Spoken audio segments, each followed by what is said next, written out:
acteur yu ITV di leen dalal jàmm seen émission kennu askan wi ñu am mbégte dellu si fi naka noonu tey jii ñu am mbégte dalal Ali Fall di gérant de la nouvelle mutuelle des professionnels de l'information et de la communication naka noonu Ali Fall conseiller technique la en charge des médias et des relations publiques ca ANACIM du agence nationale de la couverture maladie universelle Ali Fall tamit nekk suñu naataango mais moom léegi dafa bàyyi rédaction yi jublu tamit ci wàllum conseil technique en communication ñu koy dalal jàmm Ali Fall maa lay dalal jàmm ci plateau kenn askan wi fii si ITV. jërëjëf El Hadj Malick donc di kontaan lool di ñëw si sa émission di kontaan également di le retrouver après quelques mois quand même gisuma la. oui di kontaan di ñëw aujourd'hui pour jàkkaarloog askanu Sénégal. donc pour wax leen ci lu jëm suñu mutuelle de santé bi nga xam ne nii lépp luy acteur des médias donc information communication ñoom la concerné.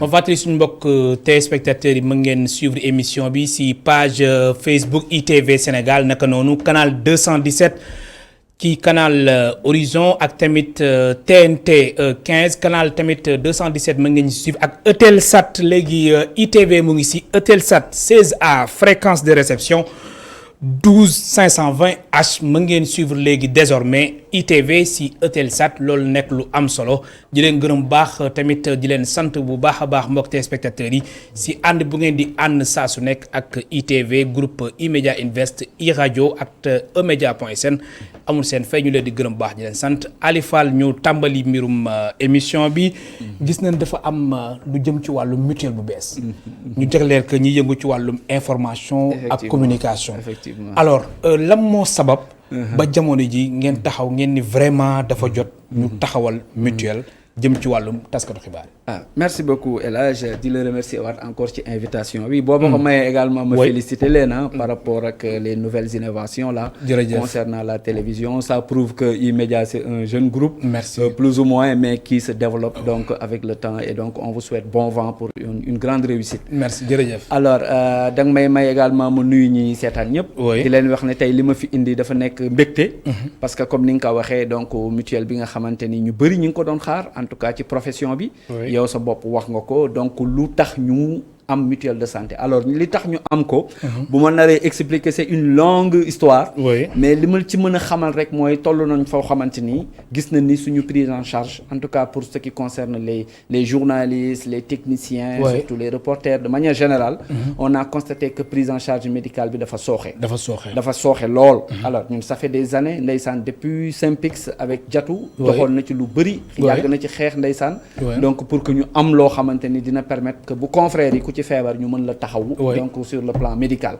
alors jamono ji di dox ba xam nga rek avec les nouvelles technologies am souvent yenn confrères yi nga xam ne bu ñu feebaree am benn page WhatsApp boo xamante ni groupe boo xam ne y a beaucoup de journalistes bon je crois que sax yow yaa ngi ci biir et donc ñu dem ba bu ñu gisee am na koo xam ne nii dafa feebar dañuy créer benn dynamique de solidarité ci groupe bi donc di jéem a ketal xam nga ku nekk joxe li nga mën bu ko defee ñu dem seeti kii feebar donc nemmeeku ko donc apporter ko un soutien donc moral et ensuite financier même bu dee c'est symbolique jox ko ne ko lii ñoo ko jàppale donc ñuy dem ñu ne mais pourquoi pas donc ñu créer une mutuelle de santé très bien bon comme l'occasion faisant le larron moi je suis à l'agence de la couverture maladie universelle et donc on a travaillé pour am ay mutuelle d'envergure socio-professionnelle on l'a fait avec les acteurs culturels on l'a fait également avec les acteurs de l'économie informelle mais ñu ne pourquoi pas avoir une grande mutuelle d'envergure nationale mais dédiée cette fois-ci aux professionnels de l'information et de la communication les médias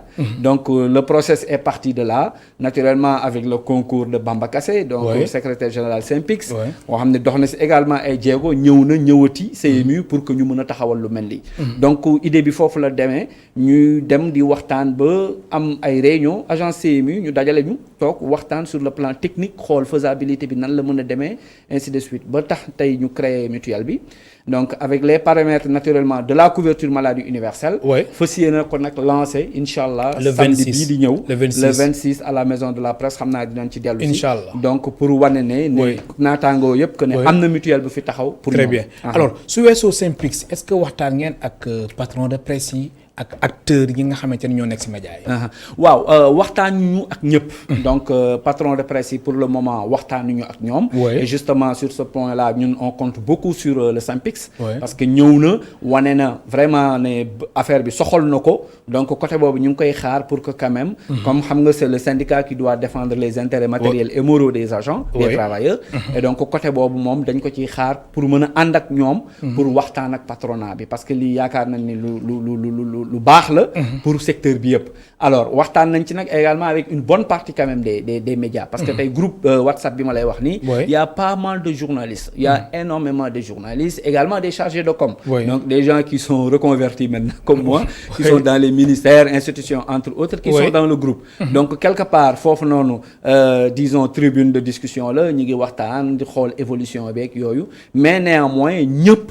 Tout le monde est appelé donc cela dit que les portes sont grandes ouvertes pour tout le monde pour tout le secteur donc bu kenn yaakaar ne des nga ginnaaw parce que mutuelle bi elle est là pour ñun ñëpp sans exclusion donc loolu na ko nit ñi xamee noonu jàpp ne incha allah li ci kanam aussi raw ñi bët dinañ ci gën a liggéey alors mbirum mutuelle bi ku si bëgg adhérer nan lay demee xam nga mutuelle bi dafa tombeek jamono bu ñuy waxee mbirum code de la presse jamono bu ñuy waxee carte nationale de presse qui est journaliste ak qui n'est pas journaliste effectivement alors mutuelle bi ñan la concerné exactement alors mutuelle bi ñi mu concerné mooy képp kuy liggéeyee ci entreprise de presse très bien c'est important képp kuy liggéeyee ci entreprise de presse xam nga nit mën na liggéeyee ci entreprise de presse un employé il peut être un imprimeur kuy tirer journal xam nga kooku il n'est pas concerné par la carte de presse n'est-ce pas mais kooku il fait partie de nos cibles ci mutuelle bi c'est-à-dire que bu nee acteur des médias les professionnels de l'information et de la communication mooy ñëpp ñi nga xam ne ni ils tournent autour donc de l'entreprise de presse les animateurs également parce que après idée bi mu demee animateurs yu bëri woon nañ pour xam ndax ñoom dañ leen di bàyyi ginnaaw et donc c'est une façon de dire que ñun du ñu bàyyi kenn ginnaaw donc muy animateur muy technicien képp ku nekk ci entreprise de presse les infographes les monteurs les chauffeurs les photographes les chauffeurs et leurs familles c'est-à-dire que mutuelle bi dafa ñëw pour régler un problème boo xam ne ni qui est là lancinant et yow xam nga ko xëy na man xam naa ko donc nit ñi dañuy am problème mu vraiment jot ci paje mi bu ñu feebaree souvent c'est des patients à leurs frais moom la ñuy wax jargon médical PAF mooy ñi nga xam ne ni bu ñu feebaree dañuy génnee seen xaalis dem faju te loolu xëy na du ñëpp ñoo ko mën ak période souvent yu mu lay fekkee te ñun malheureusement dañu nekk dëkk boo xam ne nit ñi du ñu séentu feebar non ñun amuñu attitude préventive ñun dañuy xaar toujours bu ñu feebaree rek làmb suñu poche dem faju ji donc mutuelle bi day ñëw quand même pour régler loolu yëpp donc pour répondre à votre question j'insiste et je persiste c'est une mutuelle pour tout le monde tous les travailleurs qui gravitent autour de l'entreprise de presse sont concernés par cette mutuelle de santé. am na solo ma fàttali suñu mbokk téléspectateurs yi ñu ngi dalal Ali Fall nekk gérant de la nouvelle mutuelle des professionnels de l'information et de la communication naka noonu Ali Fall conseiller technique la en charge des médias et des relations publiques ca ANACIM du agence nationale de la couverture maladie universelle alors xam nga nee naa la mbir mi kan ñan ñoo si war a mën a dugg alors ngir adhérer si professionnel de l'information et de la communication nan lay def yan jéego lay teg ngir mën si bokk alors d'ailleurs c'est un plaisir bi ma xamee ne ki nga xam ne nii ci moom la ñu war a woo pour bokk ci mutuelle bi si kër gi lay liggéey en l'occurrence Yann Demba Tine Yann Demba moom mooy trésorier association de la presse pour l'entraide et la solidarité alors presse boobu mooy li nga xamante ni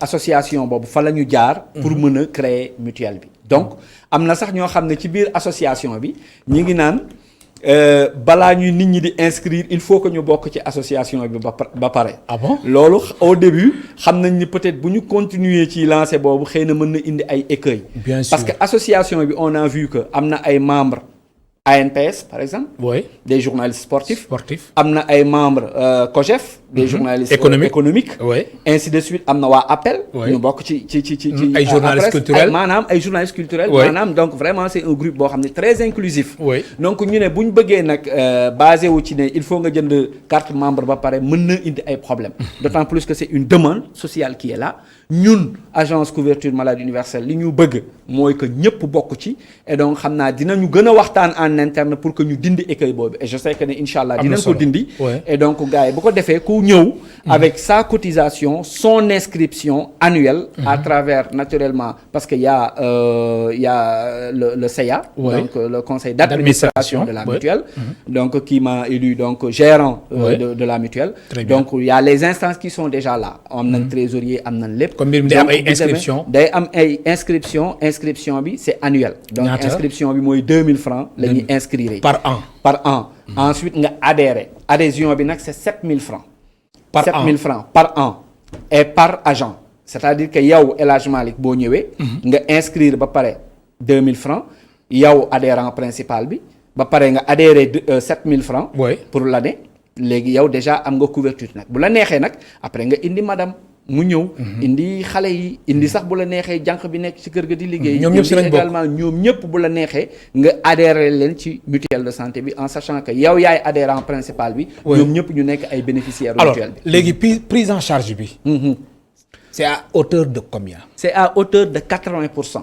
téeméer boo jël juróom-ñett fukk yi très bien et loolu c'est important pour ñu taxaw ci tuuti parce que tey par exemple am na ci groupe de presse yoo xam ne nii xëy na am nañu sax IPM ba pare même ñooñu ils font partie de nos cibles ñi am IPM ba pare ils font même partie de nos cibles parce que tey IPM yi sax buy jël 80% des soins lay jël 80% tey IPM yu bëri 80% la donc day des lu ñuy wax 20% di constituer ce qu'on appelle ñun suñu jargon ticket modérateur maanaam yow boo demoon ñu jox la ordonnance su 10 000 francs 8 000 yi IPM bee koy jël 2000 francs yi yow yaa koy fay yow mais bu fekkee ne yow da nga bokk ci mutuelle bi nag en même temps mu doon benn système complémentaire léegi yow c'est 2000 francs yooyu nga waroon fay mutuelle bi mën na ko jël finalement tu te retrouves avec une prise en charge de 100% looloo tax mutuelle de santé bi am solo donc prise en charge bi j'insiste c'est 80% au niveau centre de santé et au niveau hôpital et donc dinañ fexe de sorte que rapprocher donc les soins de santé jusqu'au niveau des zones les plus reculées du pays avec notre système en travaillant naturellement avec ce qu'on appelle les unions départementales des mutuelles de santé boo xam ne département bu nekk am na fa wala les UDAM et naturellement on va signer des conventions ak hôpitaux yeeg yooyu am na solo alors su dee entreprise de presse bi nga xamante ni professionnel de l'information de la communication bi nekk ci biir moom entreprise de presse am na fa IPM léegi kooku lan moo koy lëkkale ak mutuelle bi moom laa lay wax nii dama ne xam nga kooku wax naa la ko léegi kooku tey am na prise en charge ba pare waaye prise en charge bi 80% lay mu des 20% mu des 20% yoo xam ne ci poche am lay génnee léegi bu ko neexee day ñëw bokk ci mutuelle bi suñu mutuelle bi am bu ko defee mu am ñaari système de couverture am na IPM am na assurance maladie à travers cette mutuelle bu ko neexee c'est pas obligatoire fi ñu toll nii boo leen xoolee au Sénégal les régimes assurantiels pour le moment ne sont pas obligatoires à moins que ñu nekk ay ci agent de l'État yeeg donc te même IPM bi sax dafa war a obligatoire pour liggéeyukaay yi mais am na ñoo xam ne nii souvent moyen du ko mate moo tax dañuy préférer am benn alternative IPM bi et donc ñun on se positionne comme étant une alternative très crédible dans ce milieu pour pouvoir justement aider les travailleurs à avoir accès aux soins de santé donc système bi suñu mutuelle bi day ñëw en complément donc ku bokk IPM boo ñëwee bokk fii da ngay am couverture à 100%.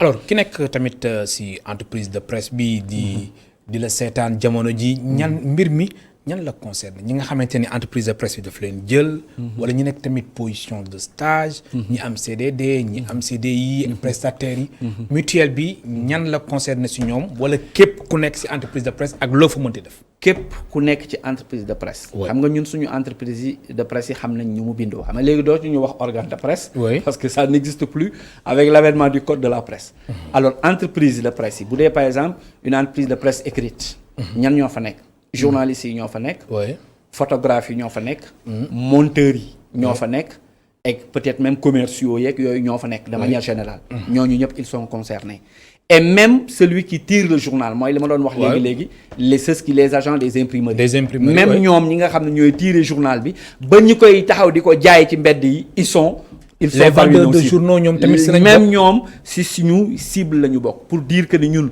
on ouvre la porte à tout le monde en tout cas tout ce qui gravite autour encore une fois de l'entreprise de presse loolu c'est important tey boo ñëwee ci par exemple télévision bi yéen a fi nekk ay journalistes am na ay caméraman am na ay monteurs am na ay preneurs de son am na ay réalisateurs am na ay animateurs ñooñu ñëpp ils font partie de nos cibles encore une fois et quand je dis ñoom danaan maanaam ñoom la ak seen famille et donc loolu aussi c'est important parce que ñu bëri dañu yaakaar ne mutuelle de santé pour yow kese la liggéeykat bi boo feebaree nga mën a faju mais sa njaboot déedéet bii pour yow la ak sa njaboot du comme système classique gu IPE bi nga xam ni c'est la famille nucléaire mooy conjoint bi la conjointe et les enfants terminé mais avec assurance suñu mutuelle bi donc day doon yow sa soxna wala sa boroom kër say doom sa jànq bi nekk ci kër gi comme ni ma ko waxee woon loolu ak sa papa sa yaay képp ku la sóob nga dugal ko ci biir mutuelle très bien alors léegi prise en charge bi lan la concerné exactement muy wàllum garab gi ak tamit wàllum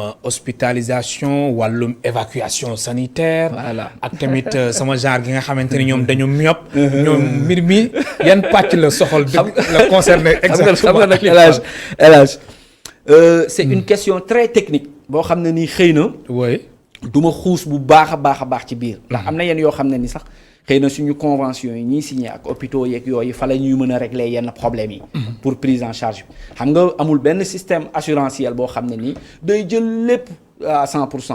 xam nga ay produits de beauté ak yooyu xam nga benn IPM du ko jël et de la même façon également amul benn mutuelle bu koy jël yooyu vraiment c'est des soins personnels qui n'ont rien à voir avec les mutuelles de santé alors ñu suñu mutuelle bi pour ce qu'on appelle les soins ambulatoires yi nga xamante ni peut-être moom ngay am au niveau des centres de santé ainsi de suite ba ci hospitalisation yeeg yooyu donc yooyu c'est prise en charge néanmoins am na ce qu'on appelle les maladies chroniques tey xam nga boo leen xoolee mutuelle yu bëri sax lu ñu nangu les maladies chroniques parce que la prise en charge elle est très onéreuse dafa cher trop donc mutuelle yi ko attan bëriwul mais ñun suñu cadre mutuel bi neewuñu lépp la ñuy jël mais dinañ fexe ba dinañ am paquet bu attrayant boo xamante ni dina mën a encourager nit ñi ñëw bi nga xamante ni yenn maladies yi vraiment dinañ ko mën a jël en charge à 80% comme ça se passe au niveau des IPM ak yooyu mais yu ci bëri xam naa bu ñu demee ba ci biir ba war a signer yenn convention yeeg hôpitaux yeeg yooyu ci la ñuy gën a mën a toog nag waxtaan ci paquet bi parce que paquet bi aussi am na importance trop pour agent am na importance alors lancement officiel bi samedi bi di ñëw la incha allah muy samedi suba su dellusee muy le 26 juin effectivement alors mbir mi concerné ministère de la santé mbir mi concerné ministère du travail mu concerné ministère de la culture et de la communication effectivement mu concerné aussi ministère du développement communautaire de l'équité sociale et territoriale effectivement lu tax lan lay wund loolu non li muy wund rek moo lay wan ne ñun d'abord suñu milieu bi ñi ñu ŋànk ñoo bëri d'abord c'est le ministère du travail premièrement parce que kuy wax xëy wàllu xëy wax ministère du travail ak également ministère de la culture et de la communication nga xam ne mooy tutelu journalistes yi donc déjà ñaari ministères yooyu c'est ça qui explique leur présence yeneen ñaari ministères yi mooy le ministère de la santé parce que kuy wax quand même mutuelle de santé wax y a le ministère de la santé le ministère de la santé parce que ñoom ñooy joxe paj mooy li ma la wax léegi ci wàllu convention yi parce que ñoom ñooy joxe paj mi maanaam tey boo demee docteur bi moom tutelam souvent ministère de la santé la nekk donc ñooñu c'est des partenaires incontournables alors ministère du développement communautaire parce que comme vous le savez déjà ñun agence nationale de la couverture maladie universelle ñu ngi ci tutelu ministère développement communautaire équité sociale et territoriale depuis bi ñu génnee tutelu ministère de la santé donc c'est ce qui explique la présence des 4 ministères et donc loolu également day wundu ne mutuelle bi du lu ndaw vraiment du lu ndaw parce que ñi ci nar a jàpp incha allah mooy bëri parce que ñun dañu nekk cible boo xam ne nii au-delà de aspect importance bi ñu am ci société bi importance bi ñu am dans le cadre de la démocratie du jeu démocratique de ce pays-là nous représentons quand même quelque chose dans ce pays donc loolu tax na ba ñoom ñëpp dañ leen di wax ñu ñëw jàpp ci mutuelle bi parce que c'est important ndax acteurs yi rek ñoom kese xëy na ak seeni cotisation kese sax du ko mate il faut que ñoom ñëpp ñu ñëw jàpp ci pour que mutuelle bi vraiment li mu bëgg mu am ko te li nga wax léegi tontuwuma la ci c'est important parce que li nga wax nga ba tudd wàllu évacuation sanitaire loolu également c'est important moo tax gis nga ñun suñu mutuelle bi dañuy démarrer sax ci cotisation pour rester dans les paramètres de la CMU. cotisation annuelle u 7000 francs. 7000 francs mais rien ne dit que ni d'ici incha allah bu ñu fi yàlla bàyyee fii ak 2 ans 3 ans 4 ans. 5 ans peut-être que sax dinañ yokk cotisation. cotisation bi ñu def ko peut-être 20 000 peut-être 30 000 comme c'est annuel. c'est juste pour mën a am assez de moyens. am doole boo xam ne nii que ñun mun nañ envisager benn confrère am ay problème ñaañuñu ko. bu nécessiter par exemple évacuation dans un pays étranger ñu mutuelle bi jël ko en charge. parce que bu boobaa dinañ am assez d'assises financières pour mën a supporter yooyu dépenses. yooyu tamit lu ñuy prévoir la donc mutuelle bi day dem ba du wàllu sax wér-gu-yaram kese. mais protection sociale de manière générale lay gérer. accident du travail. parce que caméraman yeeg. bien sûr mën nañ def ay kii. foofu la sax laa doon dem wàllum risque yi. les risques ndax risque bëri na si suñu métier. effectivement est-ce que loolu tamit yéen a ngi koy bàyyi xel bu baax a baax. risque yi nga xamante ni taskatu xibaar bi ak technicien bi ñuy liggéey ci wàllu média. dañ koy confronter. est-ce que risque yooyu tamit yéen a ngi koy bàyyi xel bu baax a baax ci wàllu mutuelle. effectivement yooyu yëpp ñu ngi ciy bàyyi xel bu baax a baax tey boo xoolee journalistes yu bëri tey dañuy bu ñuy gën a dem mag ñoom ñëpp dañuy myope. parce que yooyu ça fait partie des risques. bu ko ñu mel ne man xëy na myope yëpp ci rédaction yi lañ ko jëlee. ndax yàgg tiim ay ordinateur du bind yooyu ay risques la. te gis nga suñu système protection sociale bi ñu bëgg a am ni dañuy jël non seulement yooyu risque dañ koy jël en charge. parce que mutuelle bi dinañu may doole boo xamante ni suba incha allah comme li ma la wax léegi dañuy dem ba dépasser cadre médical jël loo xam ne ni tout ce qui tourne autour de la protection sociale ñu géral ko suñu bopp. te yaakaar nañ ni incha allah bu nit ñi adhérer massivement parce que aussi il faut que les acteurs eux-mêmes et qu'ils s'approprient la mutuelle maanaam non seulement ñu def ko seen mbiru bopp mais également que ñu adhéré ci mutuelle bi ndax loolu mooy tax mutuelle bi am doole te yaakaar naa ne am na ay structures yu ñu teg ba pare yoo xam ne nii wax dëgg yàlla jàpp naa ne bu ñu dooleelee mutuelle bi war nañu mën a répondre quand même à leurs besoins et à leurs attentes. alors Ali Fall mbir mi soo leen ko lancé samedi incha allah le 26 lu muy tekki soo leen ko lancé rek mbir mi tàmbali na wala. li muy tekki mooy parce que ba tey am na ñu naan ay dégg rek lañ ci am. mutuelle bi est-ce que waa paraît-il que ñi ngi am. mais bu ñu ko lancé officiellement. oui ça prouve que officiellement la mutuelle existe. loolu ça prouve que maintenant officiellement il y a une mutuelle de santé destinée aux professionnels de l'information et de la communication du Sénégal. loolu c'est important. et loolu day tax également mais ñun du ñu yem rek ci lancement bi. ndax lancement bi daf ñuy ubbil ay portes ñu continuer sensibiliser confrères yi parce que comme li ma la wax.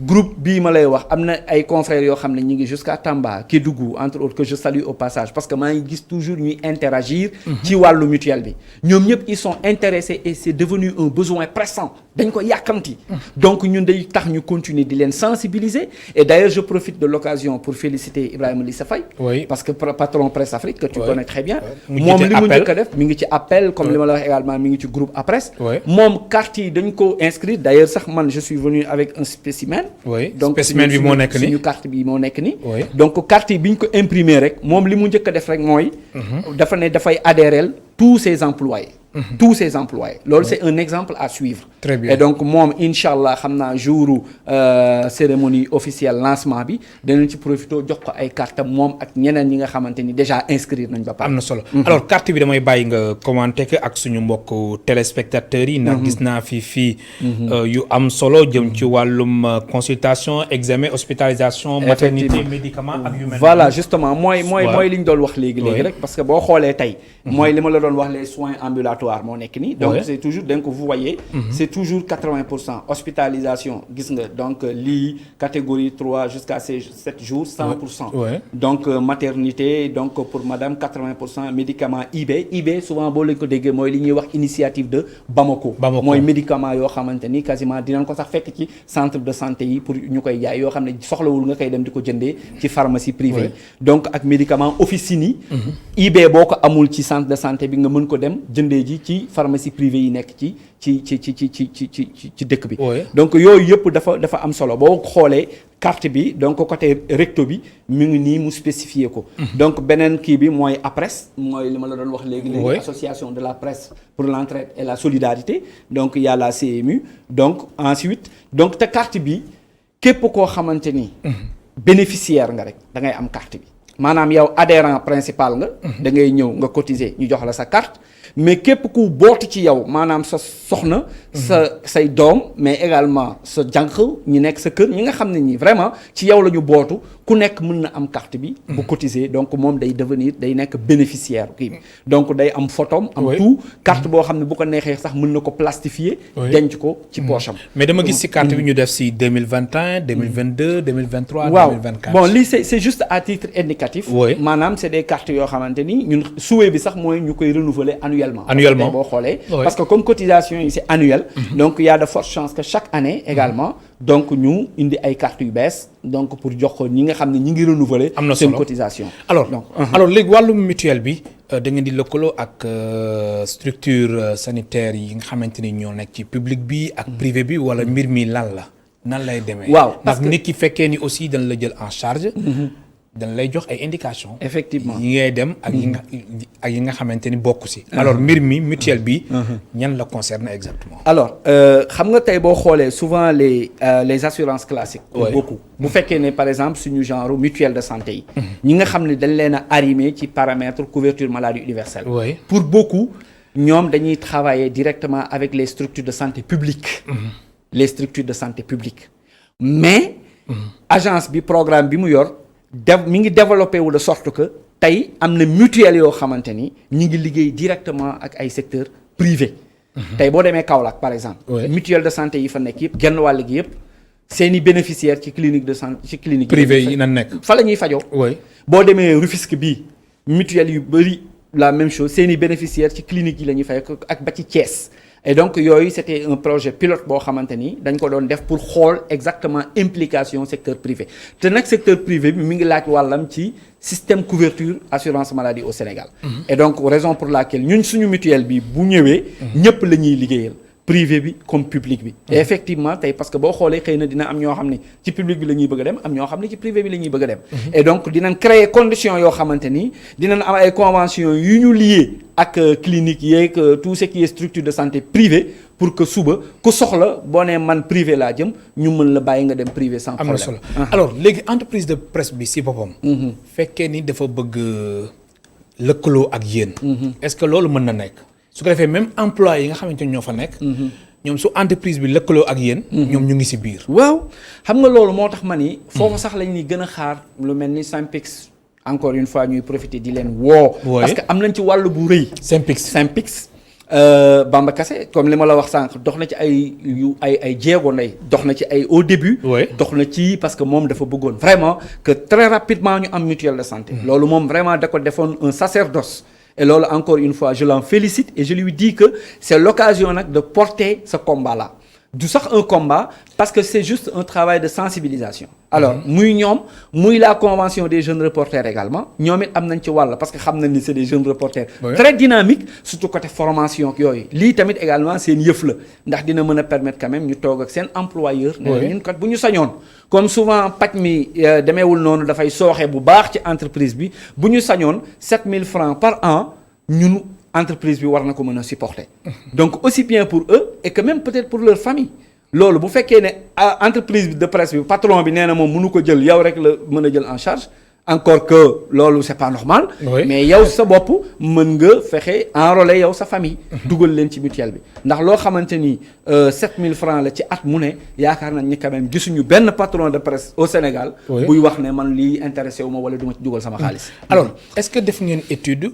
tamit xool exactement ñaata ngeen soxla pour le moment si démarrage bi wala at bu njëkk bi seen objectif lan la ginnaaw ba ngeen jàppee ni seen cible yi ñii la ñi yëngu ci wàllu média ñaata nit ngeen jàpp pour le moment que ni soo leen ko amee macha allah mbir bi mën na gaaw a décoller bu baax alors instant yi may wax ak yow dañu amoon benn plateforme boo xam ne nii c'était pour exprimer le besoin maanaam ñi képp koo xamante ni mutuelle bi soxal na la nga wax ne mutuelle bi soxal na la et tu es prêt à adhérer à la mutuelle ñooñu bi ñu leen xayma toll na ci 800 à peu près 90 personnes 890 personnes alors ñun mais est-ce que loolu tuutiwul non tuuti na parce que ñun bi ñuy imprimer cartes yi déjà pour un début on a imprimé 3000 cartes te 3000 cartes yi sax dafa ndaw parce que jàpp nañ ne une bonne mutuelle pour qu'elle fonctionne normalement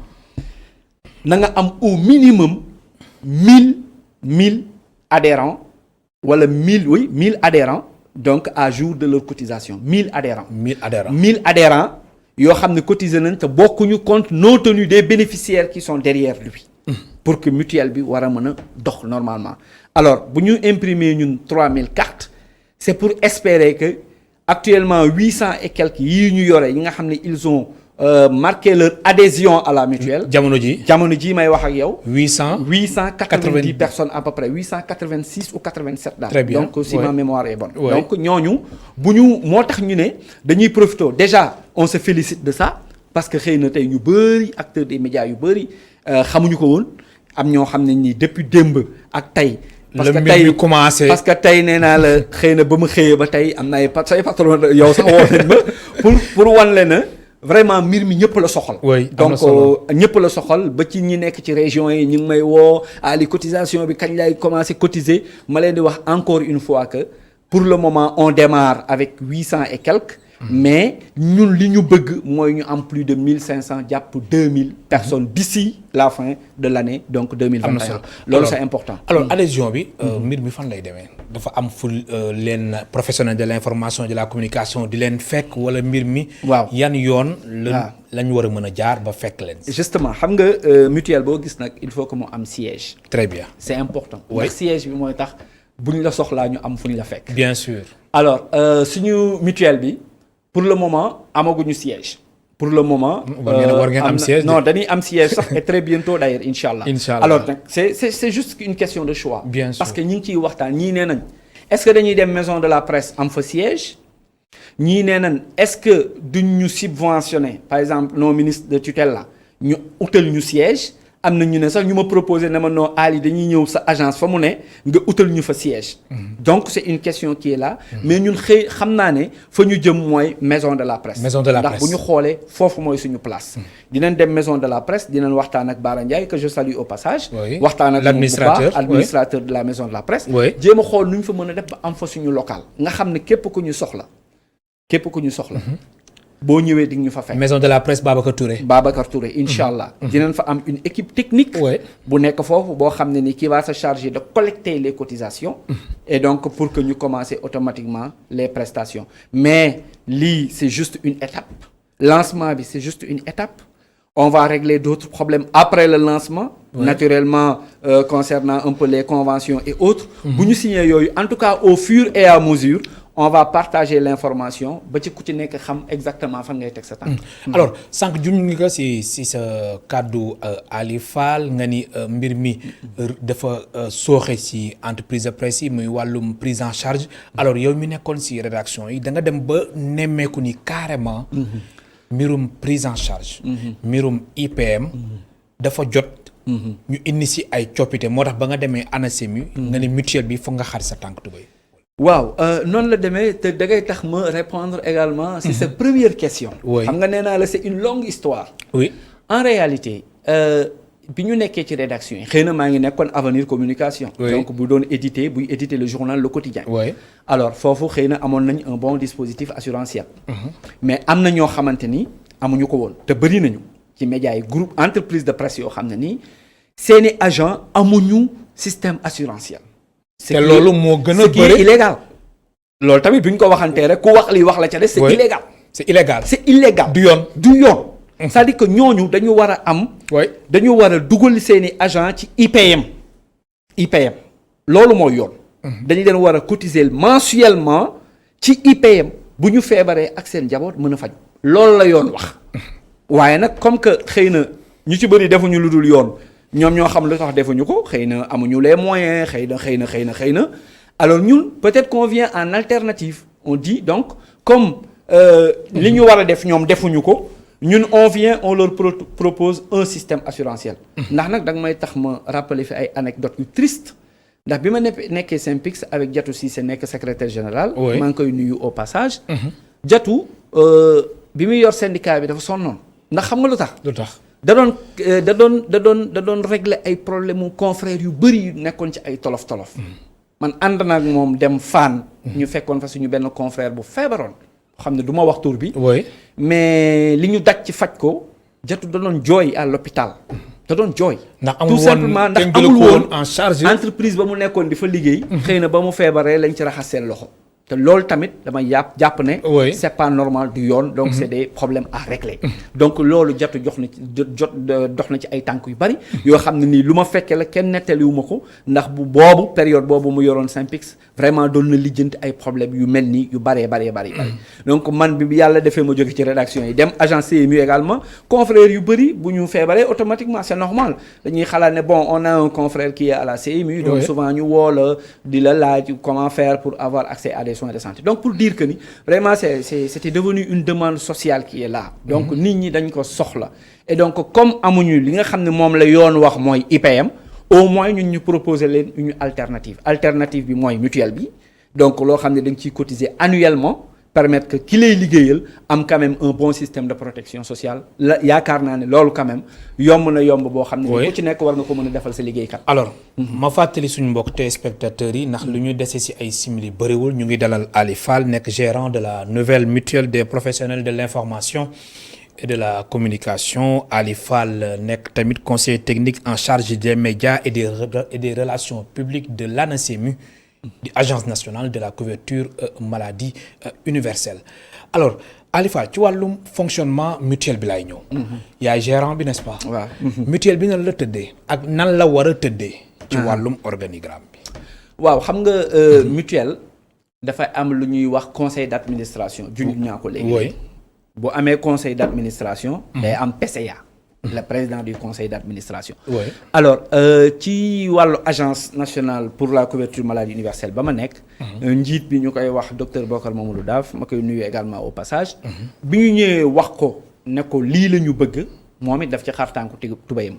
lu mu def mooy regrouper ñu pendant 3 jours boole ñu ak ay équipe technique boo xamante ni mooy la direction des opérations que Serigne Diouf dirige bi invité ko fii sax.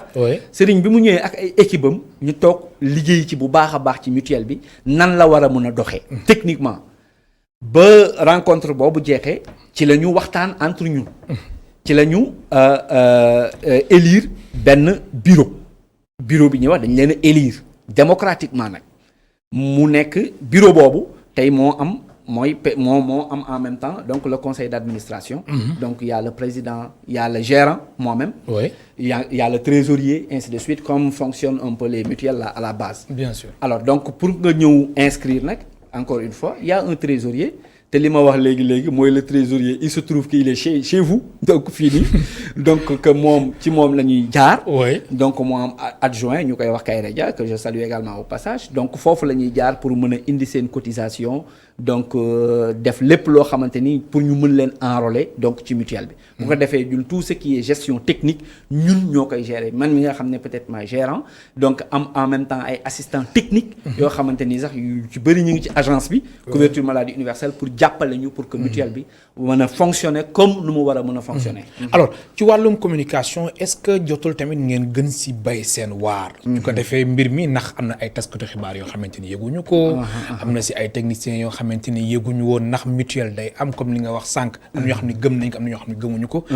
est-ce que jamono ji mu des une semaine ngeen lancé. officiellement lu jëm ci wàllum nouvelle mutuelle des professionnels de l'information et de la communication.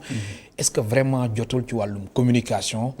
loolu ngeen bay si waar su ko defee ñi yëngu ci média yi. gën a mën a adhérer sawar si mbir mi. incha allah loolu d'abord mooy firndeel sama teewaay fii. très bien. ouais d'abord premièrement. oui boo ko seetloo xëy na peut-être depuis ñaari fan. bien sûr un peu dans les médias. ouais alors ba bi may dugg fii am na télé yu may woo rajo yu may woo donc pour inviter ma dem. c'est une façon de vous dire que ñun actuellement nii dynamique communication la ñu nekk. parce que nag également il faut que comme j'ai dit tout à l'heure il faut que les acteurs eux-mêmes s'approprient l'affaire. et pour que ñu approprier ko il faut que d'abord ñu xam ko.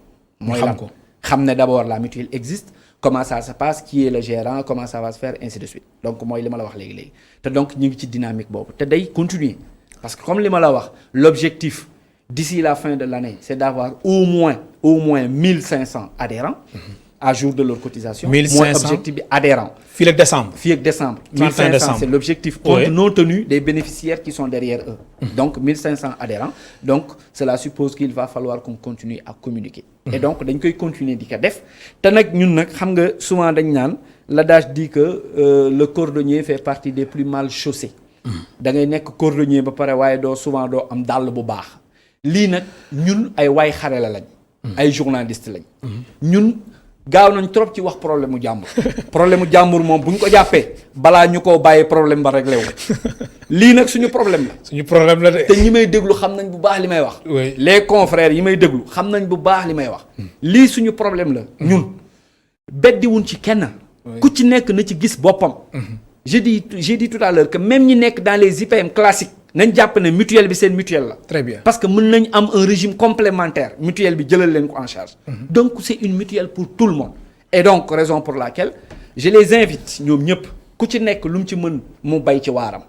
ku ci nekk lu mu ci mën xëy na peut-être bu ñu d'ici quelque temps dinañ bàyyi di inviter politiciens yi ci plateau yi. inviter les patrons de presse.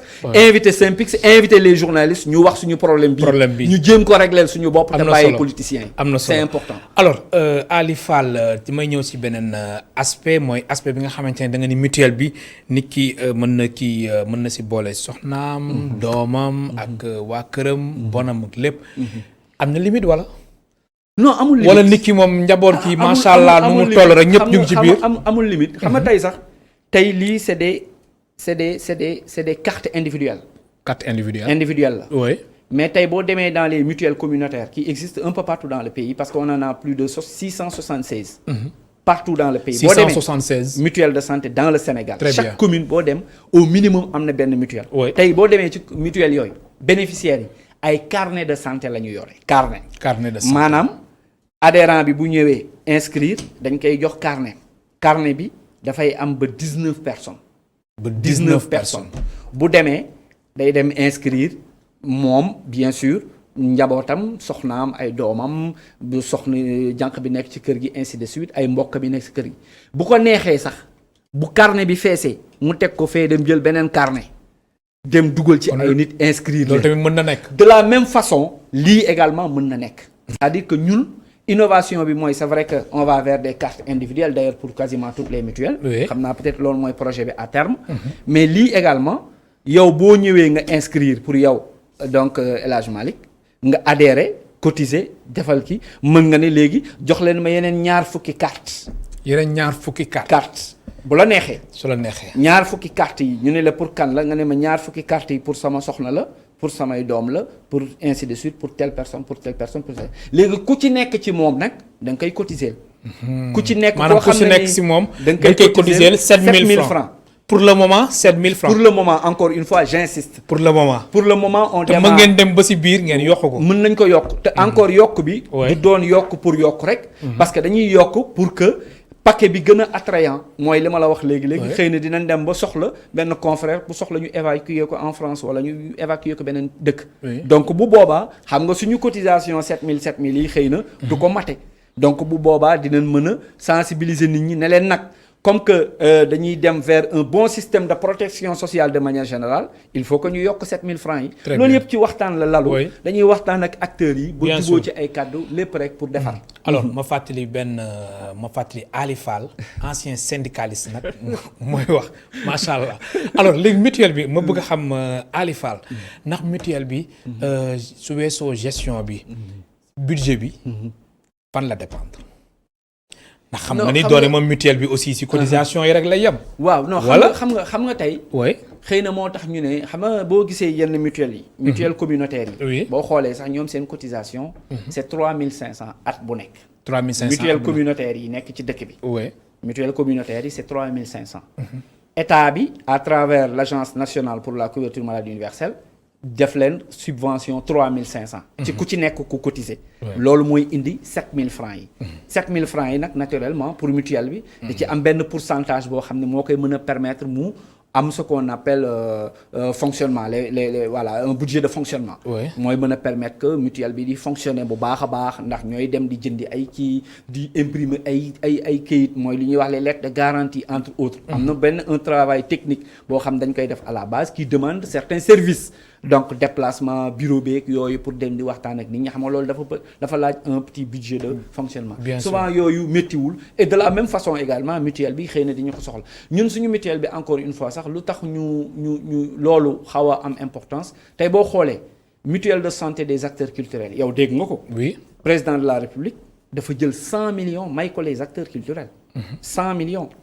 Youssou Ndour artiste international étant un acteur culturel confirmé dafa gagné prix jël 75 millions may ko les acteurs culturels loolu lan lay wundu maanaam mutuelle aussi day soxla souvent ñu koy jàppale ñun nag ñi nekkuñu mutuelle boo xam ne salaamaaleykum ñu ne jàppale leen ñu de déedéet ñun dañu bëgg a construire loo xam ne ñun ñoo koy tabaxal suñu bopp très bien ku ñu ci fekk nag ñu jël président de la république keneen ak keneen suñu ministre de tutelle xëy na loolu peut-être que du dara si ñoom subventionné mooy ministre du développement communautaire de l'équité sociale et territoriale ministère de la communication et de la culture nga xam ne mooy tutelle ministère de la santé peut-être bon bref mais de toute façon ñu xam ne mutuelle bi xëy na soxla na ñu jàppale leen ñooñu ñëpp ça ne les coûte absolument rien ça ne leur coûte rien que ñu ñëw dugal ci seen loxo pour jàppale mutuelle bi mu jëm si kanam solo Ali Fall sa dernier mot ndax simili yi jeex na waaw di la gërëm encore une fois di la remercier El Hadj Malick ci invitation bi di également nuyu waa kër gi yëpp ñi nga xam ne jaaruma nuyu leen ñoom ñëpp maa ngi leen di ziar bu baax a baax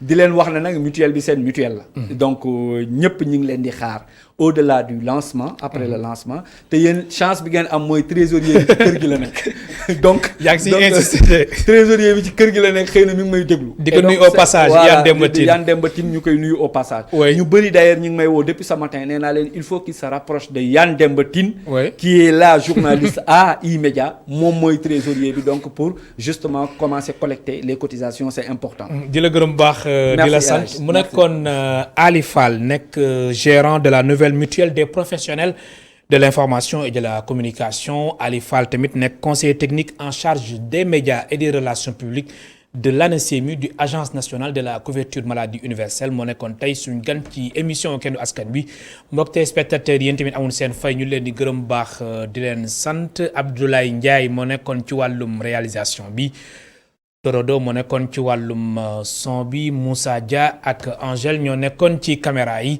di leen gërëm baax di leen sant ba altine incha allah ñeenti waxtu